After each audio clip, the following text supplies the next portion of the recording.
Hi guys, welcome back to the channel. So today is going to be my review of the G-8 filler arc, which is like the most talked about filler arc of One Piece that I've seen you guys talk about ever.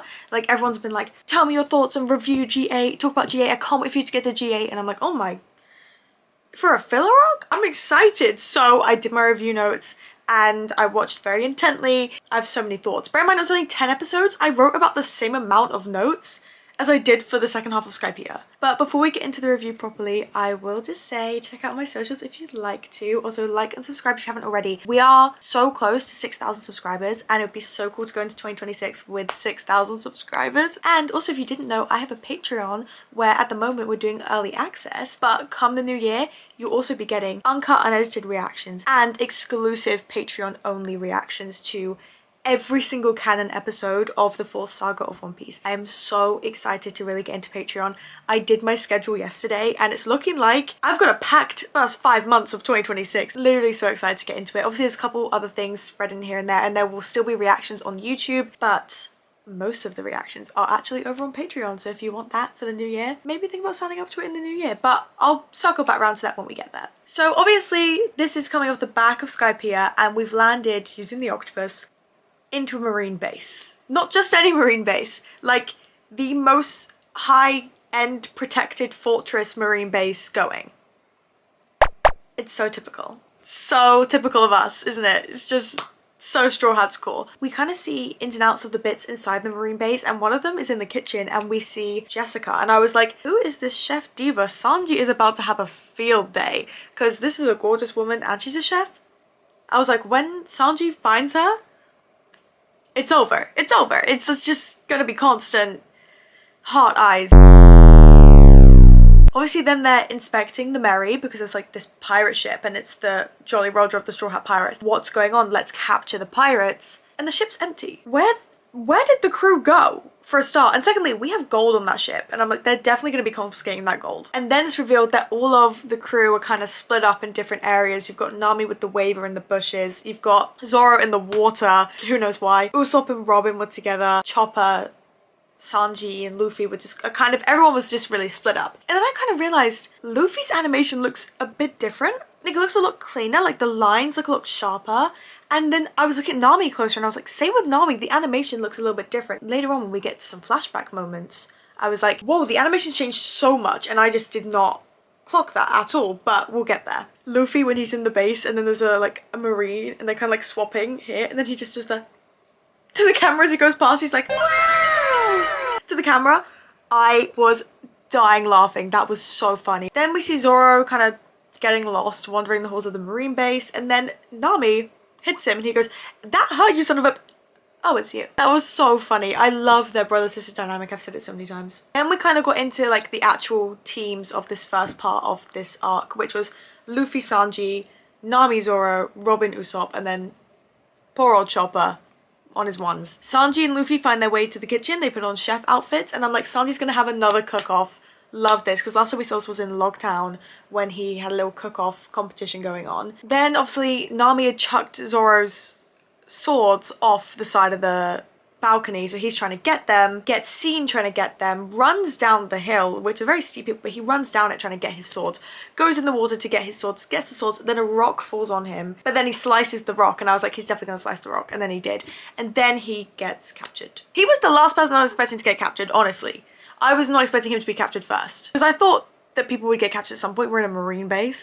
But I did not expect it to be Zoro. But then again, I wasn't too surprised when it was, from the context of what happened. Then they had like a separate cell for Zoro's swords. Like there was Zoro in this cell here. And then they had a separate one for his swords. And I was like, that is so funny. Like those little moments. Like who thought of that? I don't know if the fillers are written by Oda or not, because I know that the fillers are in between the manga coming out. The anime will fill like the space in the weeks break with filler episodes. So I don't know if they're written by Oda or if they're like kind of written by a team at Toei Animation. Let me know. Whoever's coming up with that, that's so funny. Then I wrote down Vice Admiral Jonathan's name because I kept forgetting his name, so I wrote it down. Then someone was like twisting Zoro's like skull like this and I was like, please stop. It just gave me like chills. I was like, oh. Then Nami, she had found a disguise of like a janitor and she was just putting in a day's work. She was putting in a day's work. Literally, that's all she was doing. You got my little chopper, little chop, and he was just walking through and he's just so cute. And then my TV started bugging out. This is like, I guess you guys don't really need to know this, but my TV was bugging the fuck out. It was just loading screen every 2 minutes. Like, it would play the scene, loading. And then it would go again, loading. And I was like, it was literally, I was crashing out. I was like, I just want to watch the show. I just want to watch the show. So then Chopper, he was like hiding from the Marines. He hid in this box of like antlers, and then they were taking that to the medical room because it could be used for medicines. And I was like, amazing. So I know what's going to happen. I can foresee into the future. Chopper's going to show off his talents in the medical room. We're so safe. Then my loading screen came up again and I was like, so I switched to my laptop because I was like, I cannot. Like, it was literally every 30 seconds loading. Lo and behold, it happens. Chopper shows off his talents. Nami is a nurse. And then there was a Hero Luke flashback and I was like, oh. Wow. There were so many flashbacks here that I was like, wow. They're just pulling at heartstrings. They're just like, remember when? I was like, actually, no, I don't want to. I don't want to remember when because that was sad. That was sad, actually. They had a little Hero Luke flashback and they spoke about the cherry blossoms, and that was a really cute moment between Chopper and Kabato, I think. Then we come back to Luffy and Sanji in the kitchen, and Luffy has like a chef hat over the top of his straw hat, which was so funny. And Sanji was just kind of like cooking up a storm, honestly. He was devouring. Everyone was like, I want that food all the time. What I would give to try Sanji's cooking. What I would give. Oh my gosh, I would literally love that. Speaking of, Taz Skylar, who plays Sanji in the live action, I don't know if he's like just created YouTube or he just like put up a video about how he trained to be Sanji, and just like it was like a 6-minute video. I watched it this morning. It was so cool. It was so interesting. It was so sad to see he got a fair bit of hate when the castings came out, because obviously I wasn't in the world of One Piece when those castings came out. So I have no idea what people's reactions were to that. I imagine every one of the actors unfortunately got some negative, like, what's that word? Flashback? Backlash. Some negative backlash because people are so particular about castings for these sort of things, especially bringing an animation to live action, especially when the anime is so beloved. But there's never any reason for someone to send hate, especially online, especially someone you don't even know. Like, let's try and remove hate from this world. You know, it was just really sad to see that that took a toll on him. But you know what? In the words of Christina Aguilera in the song Fighter, it made him that much stronger, made him work a little bit harder, makes him that much wiser. So thanks for making me a fighter. I love that song, guys. It's a really great song. Yeah, so that was like sad to see, but it was really cool to see how he turned that into motivation. And look at him now. He is Sanji. He even was before. Like, when they showed, I think in his video, he showed a picture of the Wanted poster that came out for his casting. I was like, I see Sanji in that, but maybe it's because I've seen him as Sanji and that was my first ever introduction to Sanji, was Taz Skylar's portrayal. So maybe that has a part in it. But it was a really great video, and if you guys are fans, which I know you are, maybe go give it a watch, because it was really cool to see his journey and his process into becoming Sanji and getting those freaking kicks, because wow, that's impressive. Then we finally kind of checked in with Robin and Usopp. It'd been a while, and I kind of realized, shit, I forgot people have been looking for Robin since she was like 8 years old or something. Did she have like a bounty of like crazy amount when she was like 8? So I forgot that they'd been looking for her, so I was like, she cannot go in there. No way, but she does anyway. I've grown to love Robin's trait of saying crazy things so calmly because of the reaction that it gets from me and from the other characters. Because I'm just like, no way, you just said that so calm. But it's actually like it's just a trait of hers, and I feel like I've not unlocked too many Robin traits so far because I'm still getting to know her as a character, but that's one that definitely sticks out to me. That and her ability to just aura farm. We got a little bit more of a look into her powers too. Her powers are brilliant. Like, I am so excited to see more of that. Then this like fucking bitch turned up. What even is his name again? Condoriano? That's the name that Usopp gave him. But either way, who is this fucking bitch? Like, this purple ass fucking bitch. I was like, who are you? He turns up and he's all like in this diva attitude, and it's like, you're not a diva. You're not serving diva. You're actually just serving bitch. Like, dickhead. That's what you're serving. And so I was like, oh, so annoying. And then my girl Robin, Miss Aura, knocks him the fuck out. And I was like, her powers, like her devil fruit powers, are actually so goated. I cannot wait to see her properly use them, because like the creativity you can have with her powers is so cool. Like, it might be my favorite, maybe? I want to see more of it, but it might be my favorite. I need to see more of it in combat though. But it's really inventive, really cool, and you can do so much with it. Then there's a little reveal that Jessica's in the chef, is married to, oh my god, I forgot his name, Jonathan, the Vice Admiral Commander Jonathan. And Luffy then goes and serves him his food, right? And so I was like, okay, he might not clock that this is Luffy. He might not. We could be okay. And then Luffy is using his fucking gum stretchy powers to eat the food of the commander of the base. Right. Luffy, that was really, really silly. Like, I love Luffy, and I think he's actually really, really intelligent, but that was silly. That was a bit stupid. Don't do that again. And obviously then the commander clocks it, it's him, and he's talking to him, and he's like, you know, I'm gonna capture you. And he's like, okay, whatever, queen. Can I have the rest of your food though? Like, that looks really good. Can I have the rest of that? And he's like, yeah, sure. But you know, I've got Zoro out back. And he goes, the way he kind of locked in when he said about Zoro, I was like, I love their bond. I absolutely love it. And I love those type of moments when they show that bond. Sorry if I sound like sick, by the way. I kind of am. I don't know, my throat is just like killing me. So sorry if that is transferring over in the sound, I don't know. And then Usopp was with the maintenance ship guy, whose name I don't think I caught. Can't lie, I'm very, very sorry.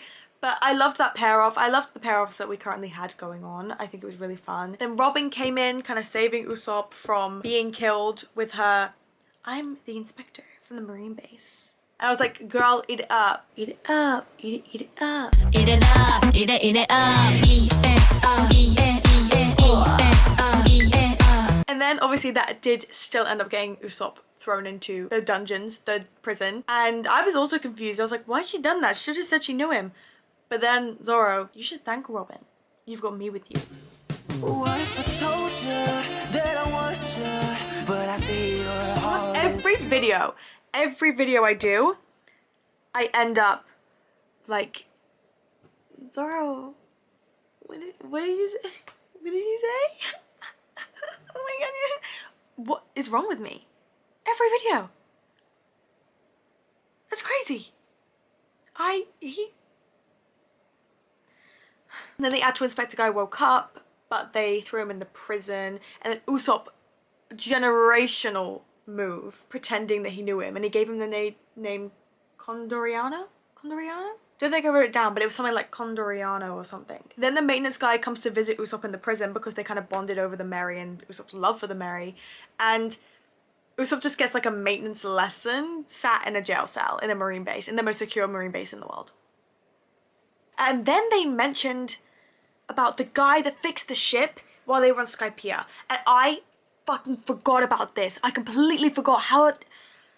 How did I forget about that? I completely forgot. We still haven't had that revealed yet. And he was about to say it, and then we didn't get the answer. And I was like, no, please tell me, please tell me, please tell me, please tell me. They didn't tell me. And I was like, it's a filler arc. They're not going to tell me, but I was still fooling myself into thinking they might. Then Luffy and Sanji are going to try and kind of break Zoro and Usopp out of the prison. They get in, but the cell like walls are sea prism, so Luffy's out of action. Usopp figures out he has an impact dial in his pocket, because obviously they didn't confiscate that because they think it's just a seashell, right? Then Sanji uses the wrong dial, or Usopp gives him the wrong dial, and then just a question mark goes above their heads, and I thought that was such a fun little bit of animation, the little question mark above the heads. I really enjoyed that. Then he used another dial, which was it a breath dial?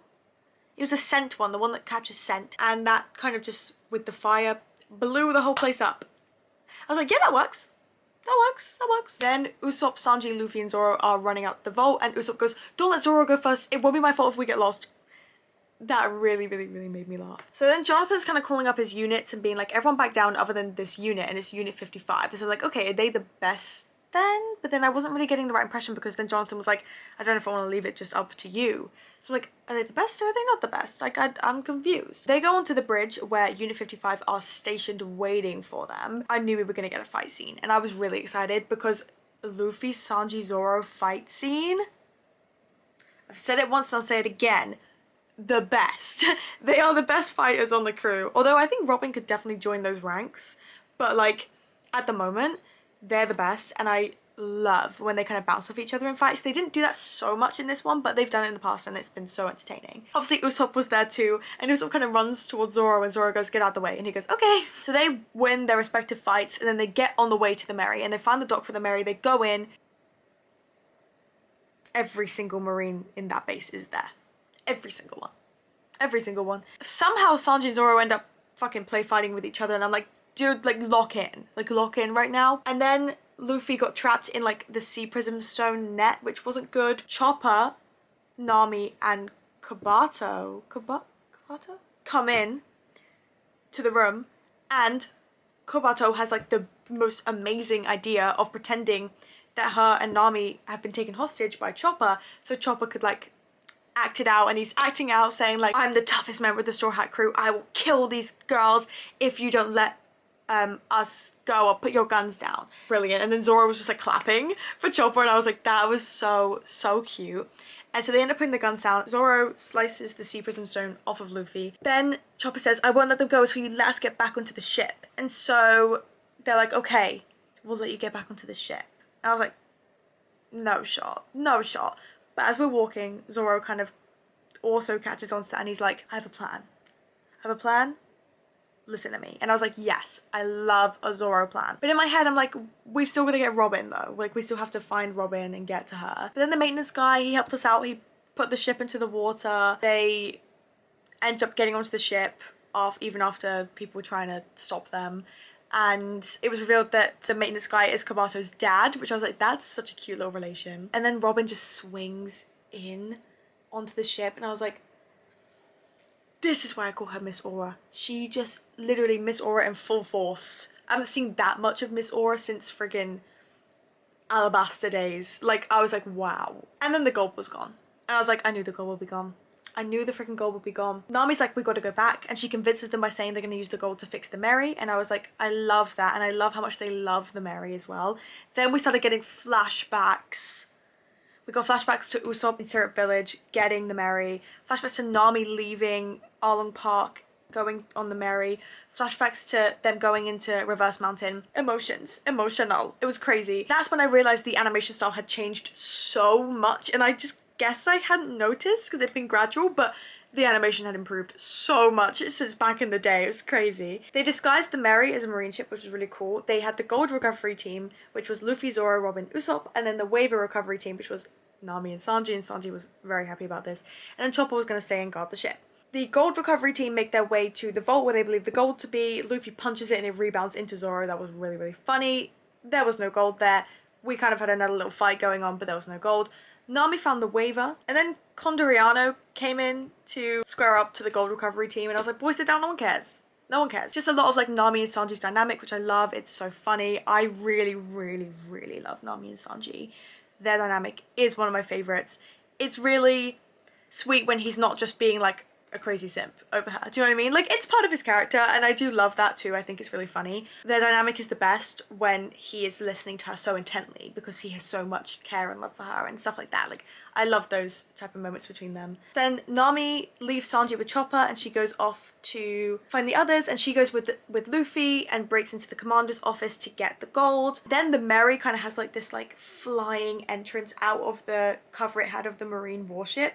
That was so cool. I loved that. The warships were coming out to stop them, right? But their anchors were going into the wall. So it was like, oh, right, why are they doing that? And they said they're going to be eaten by the fangs of these waters. And I was like, oh, okay, so they've got a sea creature that's going to get them. And I was like, no, it's actually just the tide. And the tide pushed them out onto the rocks. Then there was this shot of Luffy where he stood looking at the base, and the base has the lights on him, and that was a really cool shot. I really liked that. Then they kind of got the idea of using the octopus, but then they didn't have it. But then Luffy has it, but it was in his pants. I was like, Jonathan's high-key really good at his job. Like, he knows they could have used the sky. He was really kind of one step ahead. I don't think he could have captured them, but I think that he's still good at his job. They had the idea to use the octopus using the air dials, the impact dial, and the flame dial. I loved the use of like the Skypean dials and stuff. I think that was really fun.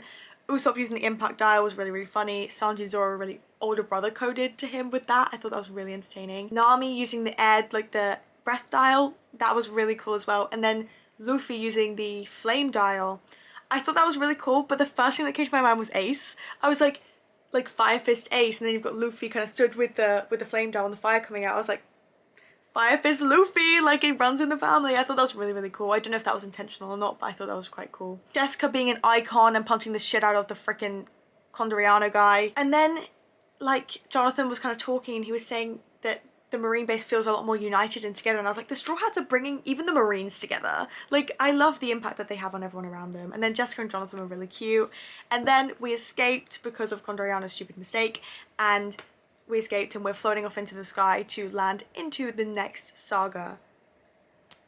Going on to the 4th saga. I can't believe it. I'm so excited about that. I'm so excited to start it. I'll be starting it in the new year, and I will see you guys then for that. But I hope you guys enjoyed this video. I hope you guys enjoyed the Sky Island saga and rewatching it with me. Next time you guys see me over here on YouTube, I think will be for my Stranger Things reactions, which is so exciting. I cannot wait for those to be up because I love Stranger Things. It's literally my favourite show. It's one of my favourite shows. I've got many. Lovely Runner K-drama is my #1, but Stranger Things really up there, and so I'm so excited to be able to share my reactions to that with you guys. I'm so excited for the final season in general. Like, it's I have so much anticipation, but yeah, thank you guys so much for watching this video, and I'll see you again very soon. Love ya. Love you. Bye. Love ya.